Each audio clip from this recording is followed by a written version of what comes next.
commencer soit par définition, par constat ou par citation. J'aimerais commencer par définition parce que la définition nous amène à l'introduction. Et l'introduction, nous allons aller dans un développement et dans une conclusion. Et lorsque je parle de garnison des prophètes, on parle ici d'une troupe de personnes qui sont prophétiques. Lorsqu'on parle de garnison, le terme militaire, parce que c'est un terme d'abord approprié au militaria, on parle ici d'une troupe de personnes qui ont été placées dans une forteresse afin de sécuriser, de veiller et de garder. Mais dans le cas prophétique, selon la règle et le principe des parallélismes et des formes, lorsqu'on parle des garnisons des prophètes, nous voulons donc faire une rétrospection dans le livre de Genèse chapitre 2 verset 15. Avec respect et considération, je vais paraphraser la phrase. Alléluia. Genèse chapitre 2, le livre de Bereshit, le livre du commencement nous dit que Dieu prit l'homme, donc Adam, et il le plaça dans le jardin, premièrement, pour le cultiver et pour le garder. La première garnison des prophètes fut donnée à Adam en Genèse. La première mission était de cultiver et de garder ce qu'on avait cultivé. C'est bien de recevoir la bénédiction, c'est bien de recevoir la prophétie, mais est-ce que tu peux garder la prophétie? C'est bien de recevoir un mariage, est-ce que tu peux garder le mariage? C'est bien de recevoir un travail, est-ce que tu peux garder le travail? Il y a la dimension de cultiver et la dimension de garder ce que tu as cultivé. Mais en cultivant, il faut aussi s'aimer, planter et arroser. Est-ce que je peux parler à quelqu'un? Viens avec moi la garnison des prophètes. La garnison des prophètes aussi doit garnir le prophétique. Écoutez-moi, lorsque vous lisez un verset biblique et que vous ne comprenez pas ce verset biblique, il est important de faire donc l'analogie de ce verset. Et lorsqu'on fait l'analogie exégétique de ce passage, pour mieux le comprendre, vous lisez les passages qui lui précèdent. C'est la raison pour laquelle je remonte un peu plus haut au verset 24 avec l'aspect considération. Moïse sortit. Moïse sortit. Et rapporta au peuple. Et rapporta au peuple la parole de l'Éternel. La parole de l'Éternel. Et il assembla 70 hommes. Des anciens du peuple. Des anciens du peuple. Et les plaça autour de la tente. Et les plaça autour de la tente.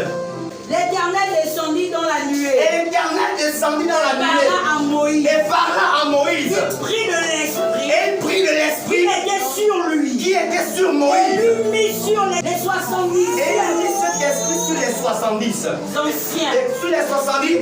Anciens. Sur les 70. Anciens. Je vais commencer à attaquer quelque chose ici. Ok, d'accord. Il y a une différence entre les anciens de l'église et les anciens dans l'église. Les anciens de l'église, ce sont les anciens qui viennent établis dans l'église, mais les anciens de l'église sont les anciens qui chauffent les bancs dans l'église. Les 70 sur qui l'esprit a reposé, ce n'étaient pas les anciens dans l'église, mais les anciens de l'église. Et lorsqu'on parle de garnison, puisque c'est un terme militaire, alors permets-moi de dire je bombarde. Est-ce que je peux bombarder? Est-ce que je peux bombarder? Alors, qu'est-ce qui se passait? Ce qui s'est passé, c'est que Dieu a demandé de faire une sélection de 70 anciens. Or, selon la gématria spirituelle, qui est l'étude exégétique des chiffres et des nombres en hébreu, alors je vais commencer à interpréter le zéro. Le zéro ici, c'est la notion du désert. Avant de rentrer dans le chiffre 7, qui est le chiffre de la perfection, tu dois passer par un désert. Parfois, tu pries, tu ne sens rien. Tu adores, tu ne sens rien. Tu fais des actions de grâce, tu ne sens rien. Laisse-moi te dire que c'est le chiffre de zéro qui va précéder la gloire de Dieu dans ta vie. Rien ne commence grand. Si ça commence en haut, il faut douter de ce que ça commence. Ça commence en bas et ça prend de l'ampleur. Quel que soit le personnage public que tu verras à rencontrer le chiffre 0 quelque part, j'aimerais te parler ici d'un homme qu'on a dit vaillant héros. Lui, son nom, c'est Gédéon. Gédéon s'est caché quelque part et Gédéon avait peur. Gédéon se disait parce que je suis issu d'une famille qui n'est pas de la classe de la bourgeoisie aristocratique juive, élevée en dignité, alors moi je ne suis pas un vaillant héros. Mais Dieu dit, c'est ça là même le choix de Dieu. C'est là que l'Esprit de Dieu descend sur les 70. Mais or, le chiffre 7, c'est le chiffre de la perfection parce qu'au 7e jour, il se reposa. Et le chiffre de 7, c'est aussi le chiffre des 7 esprits de Dieu. Mais lorsqu'on parle des 7 esprits de Dieu, cela ne veut pas dire qu'il y a 7 esprits de Dieu. Mais cela, c'est 7 manifestations de l'Esprit de Dieu en un seul esprit. On parle de l'esprit de sagesse, l'esprit de force, des craintes de l'éternel. Tout ça, c'est aussi le prophétique. Lorsque nous sommes dans une garnison des prophètes, même la main est prophétique. Parce que de façon définitionnelle, moi j'ai défini la main comme le A étant comme accédé, le M comme étant mystère, le E comme étant éternel et le N comme non-stop. Accès au mystère éternel non-stop de Dieu. Dans une atmosphère de garnison des prophètes, il n'y a pas que la prophétie qui est une prophétie, mais la parole aussi est une forme de prophétie. Dieu a répandu la grâce prophétique, mais pas le manteau prophétique sur tous les hommes. Amen. Mais il y a quelque chose que j'aimerais amener quelqu'un en Seigneur. Tu peux rater le ministère, tu peux rater le don, même la grâce, mais s'il te plaît, ne rate pas l'atmosphère prophétique. Tu peux tout rater, mais je te condamne à rester dans l'atmosphère prophétique. Alléluia. Quelle est la garnison des prophètes? La garnison des prophètes. Alors Moïse a pris les 70. Mais le problème, c'est que parmi les 70, le jour où la nuée est descendue, il y avait deux, Eldad et Médad. Ils étaient parmi les 70 lorsqu'on a fait des inscriptions, mais ils n'ont pas été parmi les 70 lorsque l'Esprit a commencé à prophétiser avec les 70 autres. Alléluia. Amen. Mais quelque chose s'est passé. Dis avec moi, quelque chose s'est passé. Quelque chose s'est passé. La Bible dit. L'Éternel descendit. Et l'Éternel descendit. Dans la nuée. Dans la nuée. Et parla à Moïse. Et parla à Moïse. Il prit l'esprit sur lui. Et le mit sur les 70. Et le mit sur les 70. Anciens. Les anciens. Et dès que l'esprit reposa sur eux. Et dès que l'esprit reposa sur eux. Il prophétisait. Ce n'est qu'alors que l'esprit de Dieu viendra sur toi que tu commenceras à prophétiser. Mais or, il y a des personnes qui prophétisent sans l'esprit de Dieu. Ça ne veut pas dire que tu n'es pas prophète. Tu es prophète, le radical est le même, mais parfois le préfixe ou le suffixe peut faire la différence. Nous sommes tous prophètes, mais le radical est le même, le préfixe et le suffixe peuvent faire la différence. Il y a les prophètes de l'éternel et les prophètes des ténèbres. Les sœurs en Christ et les sœurs en Christ. Les pianistes, pianeurs, non c'est pas lui. Les docteurs douteux, non c'est pas l'autre. Les pasteurs païens, les prophètes profanes et les apôtres applaudissant le peuple. Le radical est le même, le préfixe et le suffixe peuvent faire la différence. Parce que même dans la Bible, il y a 3 Jésus. Mais ça dépend duquel Jésus tu pries. Il y a Josué, Josué c'est la même traduction littéraire qui dit Jésus. Parce que ça dit Yehoshua. Il y a Jésus lui-même et il y a Bar Jésus. Le radical est le même, le préfixe et le suffixe peuvent faire la différence. Mais quand il y a un peuple prophétique, tu peux savoir même discerner de quel Jésus il s'agit. Parce que toutefois que le nom de Jésus est manifesté ou est proclamé, c'est pour proclamer la gloire de Dieu, c'est pour célébrer la gloire de Dieu. Dans l'atmosphère prophétique, la Bible dit dès que l'Esprit descendit sur eux, ils se mirent à prophétiser, mais ils ne continuèrent pas. Le problème, c'est que tu veux bien commencer à prophétiser, tu veux faire feu, mais pourvu que tu fasses long feu. Parce que parmi les feux, il y a des feux de paille. Les feux qui brûlent pour un temps, des temps et la moitié d'un temps. Et il y a des feux qui brûlent pour longtemps.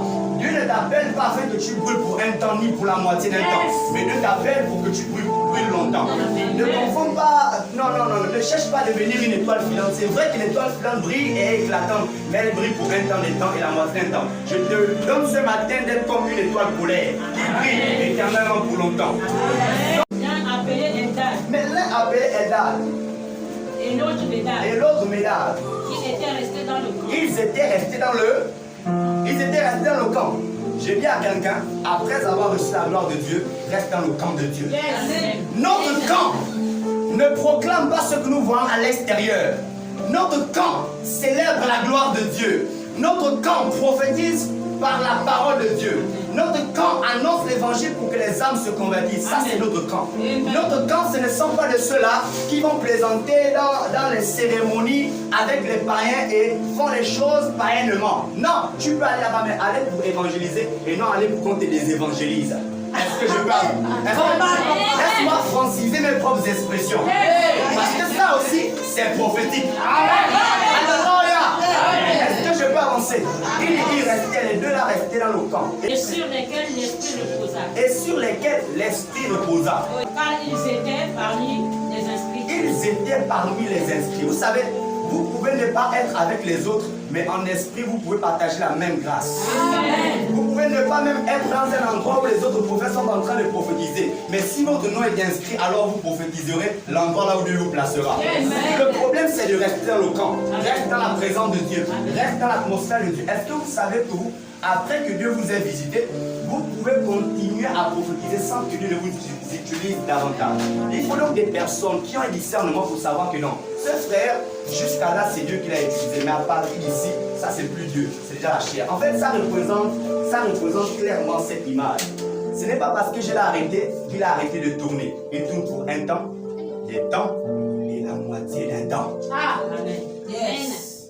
Le courant ne fonctionne plus. Le courant ne passe plus. Mais il continue toujours à tourner. C'est la raison pour laquelle Juge chapitre 16 dit Samson ne savait pas que Dieu l'avait déjà quitté. Il y a des personnes qui continuent à prophétiser, mais Dieu les a déjà quittés. Elle continue à chanter, mais Dieu l'a déjà quitté. C'est comme une voiture sans carburant qui descend sur une descente. Elle n'a pas besoin de carburant. La force attractive, la descente peut la faire descendre jusqu'en bas. Tu peux continuer à prophétiser, mais plus avec l'Esprit du Seigneur. La Bible déclare que Jésus, tonton Joseph et maman Maria étaient en train de marcher à 2 jours de marche sans se rendre compte que l'enfant Jésus était resté au temple. Il y a même donc des assemblées où quand tu vas, Jésus reste au temple, toi tu as fait la délivrance du Saint-Esprit. Tu es délivré du Saint-Esprit. Alléluia. Il y a des sœurs, quand tu la rencontres, frère, si tu la rencontres, ce n'est pas toi qui vas la faire la délivrance, ta sœur va te délivrer du Saint-Esprit. Alléluia. Alléluia. Samson, son onction était parti à cause de Dalila. La chose qui peut être loin de la zone Wi-Fi, plus le réseau n'est pas bien, la fréquence du réseau ne donne pas bien. Les informations diminuent et la rapidité même de la maniabilité de ton mobile commence à diminuer. Plus tu t'éloignes de la présence Saint-Esprit, de là encore je francise mes propres expressions. La présence Saint-Esprit de Dieu, alors tu t'éloignes de la connexion de Dieu. Plus tu t'éloignes de la source, plus alors la source s'éloigne de toi.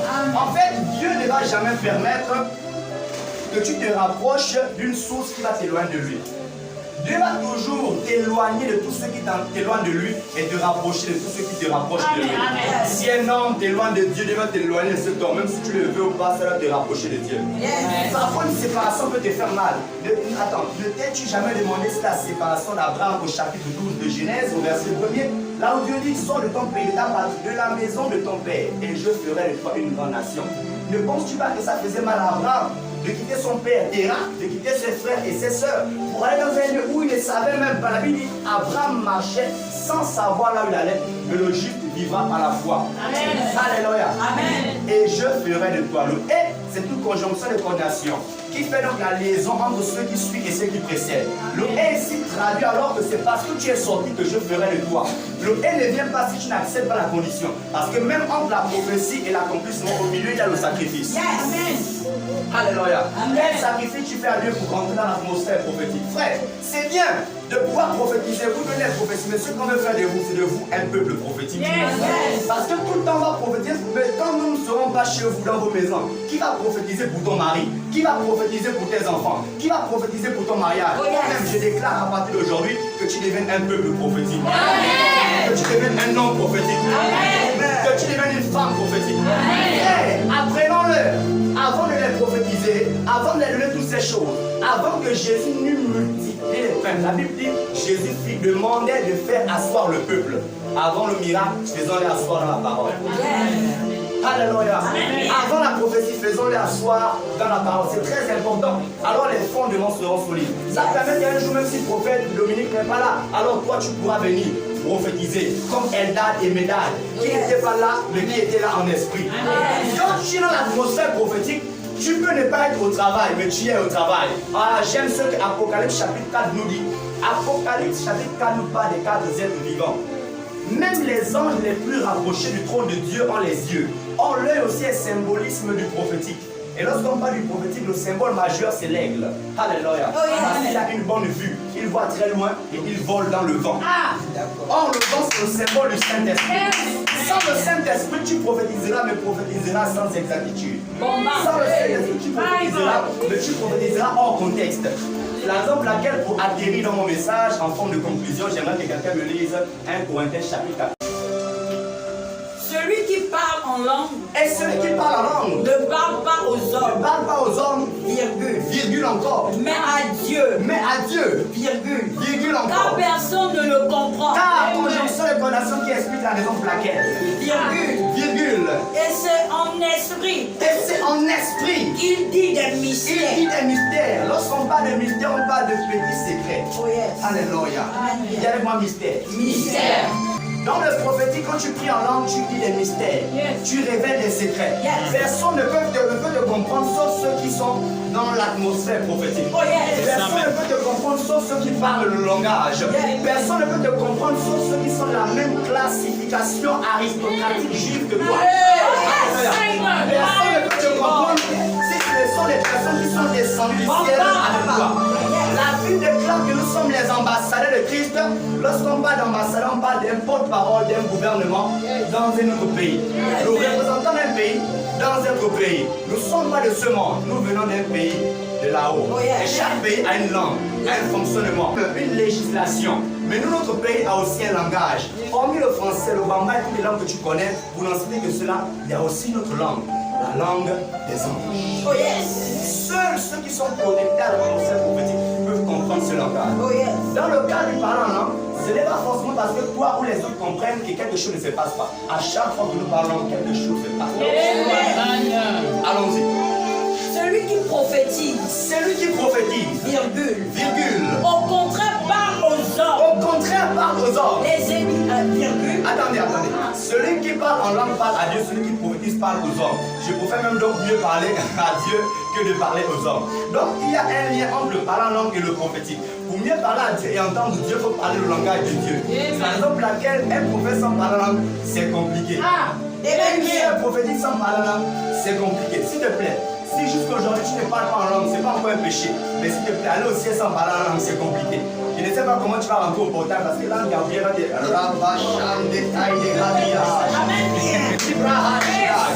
Je me rappelle une fois, on avait obtenu notre carte d'identité nationale. Alléluia. Et lors de ce contrôle, l'agent de sécurité nous a demandé si vous n'avez pas de pièces, parlez-moi au moins en langue. Mais pas le parler en langue du ciel, les langues maternelles de cette nation. Si tu es au Bamba, tu devrais parler le Bamba. C'était donc notre laisser-passer. Dans le cas spirituel, le parler en langue est un laisser-passer. Dans le cas spirituel, le parler en langue est un passeport, est un visa, est une permission, un mandat qui te donne d'accéder au mystère éternel de l'Orient. Oh yes. Et celui qui prophétise parle aux hommes, mais il parle aux hommes de la part de Dieu. Parce que de façon définitionnelle, de façon grammaticale et exégétique, sinon liturgique et épistologique et même prophétique. Dans le cas du prophétique, il y a un préfixe. Le préfixe c'est pro. Et dans pro, il y a la notion de la programmation. La notion de la prévoyance. Non, qu'est-ce que je dis? Je dis n'importe quoi. Il y a la notion du projet. Alléluia. De la projection. Donc lorsqu'on parle de prophétiser, c'est l'action d'annoncer d'avance ce qui doit arriver, avant que ces choses n'arrivent. Alléluia. Avance. Les édifies, virgule. Attends. Celui qui prophétise fait quoi? Les édifies. Celui qui prophétise fait quoi? Celui qui prophétise, est-ce qu'il plaisante avec les gens? La prophétie, premièrement, a un objectif. Le premier objectif de la prophétie, c'est édifier. Deuxième objectif, c'est d'exhorter. Troisième objectif, c'est de consoler. Une prophétie qui n'édifie pas, qui n'exhorte pas et qui ne console pas est une prophétie vraie, mais vraiment dans le faux. Yes. La prophétie originale doit premièrement édifier. Or, lorsqu'on parle d'édifice de façon étymologique, on parle d'édifier, lorsqu'on parle d'édifier, on parle d'édifice. Et édifice, c'est une construction. Donc, celui qu'on dit, il édifie, on parle de construire les gens à partir de la prophétie. Donc, même à partir de la prophétie, on peut bâtir une église, on peut construire une église. Parce que la prophétie, c'est la parole de Dieu au travers d'un mandataire. Parce que si le prophète, c'est un messager. Donc, en d'autres termes, c'est un porte-parole du royaume des cieux sur la terre. Mais on exerce deux verbes. Le verbe parler et le verbe écouter. Mais entre les deux, il y a la pause. C'est pourquoi même dans les psaumes de David, on parlait de pause. David chantait, il faisait une pause. Après avoir parlé de s'il te plaît, fais pause afin que Dieu te parle. Dans le cadre prophétique, c'est vrai. Pour recevoir un message de Dieu, il faut faire pause afin que Dieu te donne le message afin que Dieu te parle. Est-ce que je peux prophétiser? L'ange s'est déplacé, et pendant que cet ange était en train de se déplacer, je vis comme cet ange avec une coupe dans l'oreille de l'esprit. Mais l'ange est parti s'arrêter chez une dame qui s'appelle Carole. Je vois elle chante. Je vois un ange dans cette coucher-là. Je vois les pour appeler.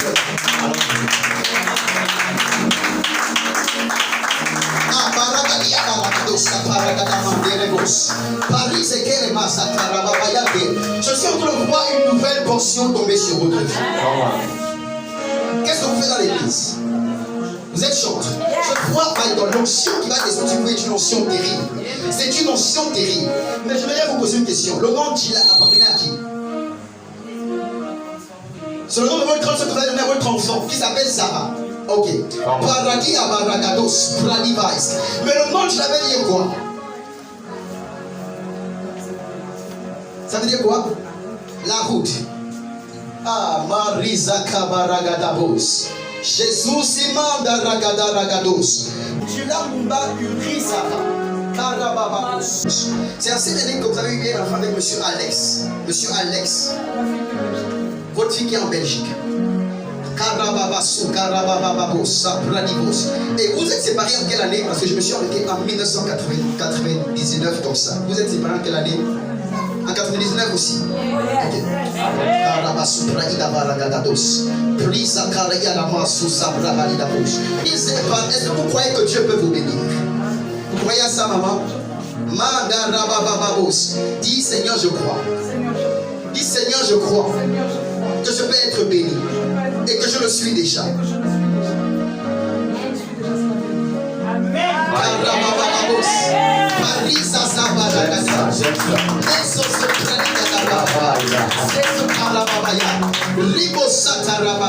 Je suis un vrai prophète de Dieu. Je déclare à partir de 2022, il y a quelque chose qui arrive dans votre vie. Un événement très prophétique qui arrive dans votre vie. Au nom de Jésus-Christ de Nazareth.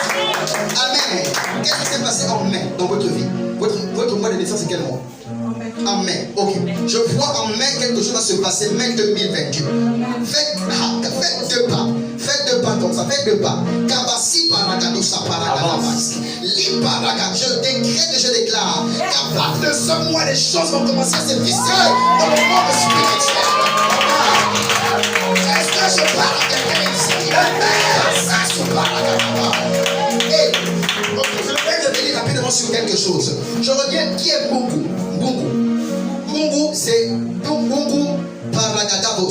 C'est elle qui s'appelle Nyangi? Oui. La fille de Maman Annie? Maman Annie. Ok. Nous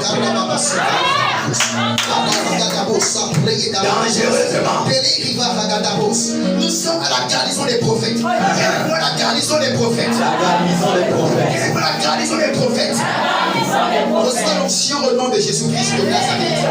Paris d'abord, Manderebos, Paris d'Abos. L'Esprit de Dieu me dit il fait quelque chose dans ta vie.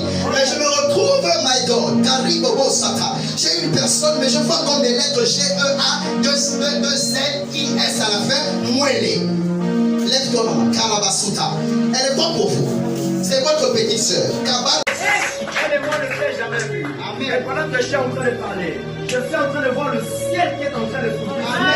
Et à partir de la prière que nous allons faire maintenant, je suis en train de voir une dimension prophétique des croyants. Je vois elle vient en train de recevoir. C'est juste. Je me trouve dans une maison, je vois des murs. Et en même temps que j'étais dans cette maison, je ne sais pas si c'est la maison de quelqu'un qui se trouve ici, mais je vois des murs qui sont beaucoup plus vers la couleur des rideaux. Orange. Maman, des murs. C'est chez qui? Il y a deux. Yes. Yes. Je vois beaucoup en train de pleurer. Amen. J'étais en train de voir une épée. Mais cette épée est en train de briser les chaînes. Et cette maman est en train de pleurer. Attends, pourquoi je vois une succession des malheurs? Une succession des malheurs aussi qui était programmée. Je le fais à la femme. Et récemment, vous pleurez les gens. Et je sens de voir comme ces gens ne font que partir. Je vois une femme aussi qui était partie récemment. Amen. Elle avait un thème marron. Le thème marron, mais un thème marron qui était déjà mal éclairci. Amen. Alléluia. Amen. Et pendant que j'étais en train de parler, cette femme, elle est Eshadia Angela. Yes. Je vois une femme qui perdait des enfants. Même si c'était même des enfants, parfois elle avait des grossesses, comme ça sortait. Alléluia.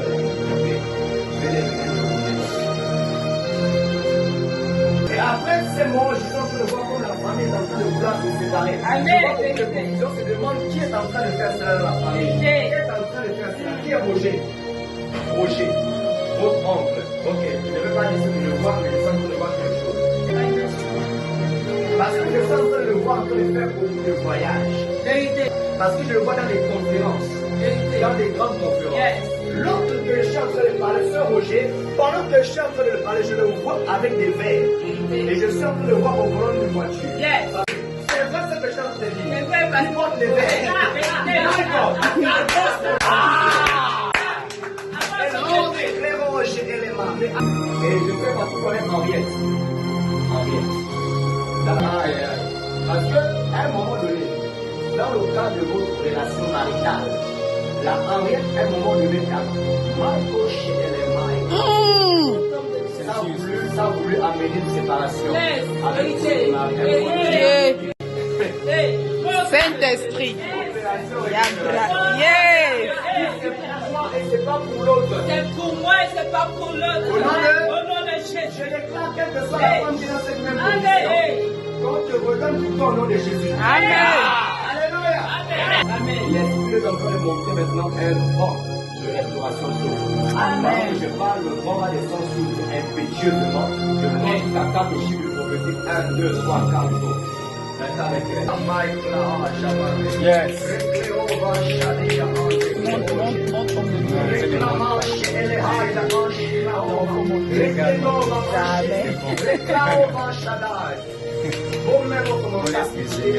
Parce qu'il y a maintenant une forte fonction qui est en train de descendre financièrement sur vous. Tu vois des projets qui vont je prie maintenant que Dieu vous voie les mains. Recevez, attrapez la batterie, ça va être fort. Je ne sais pas si c'est ça va aller. Oui.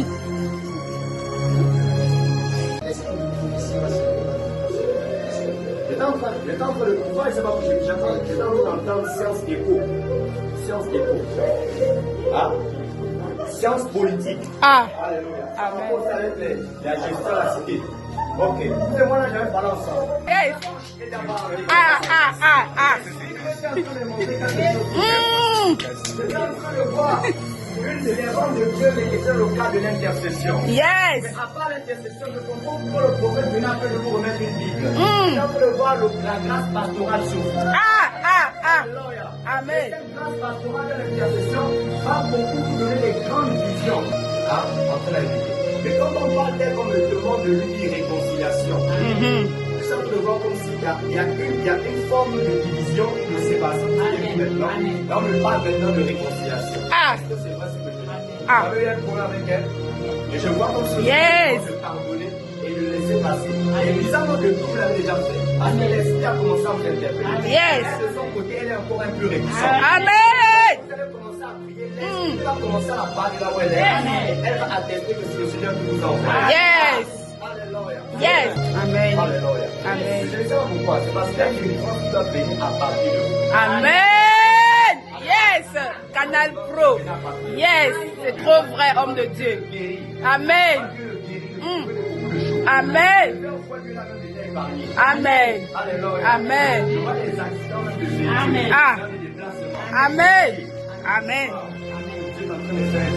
Alléluia.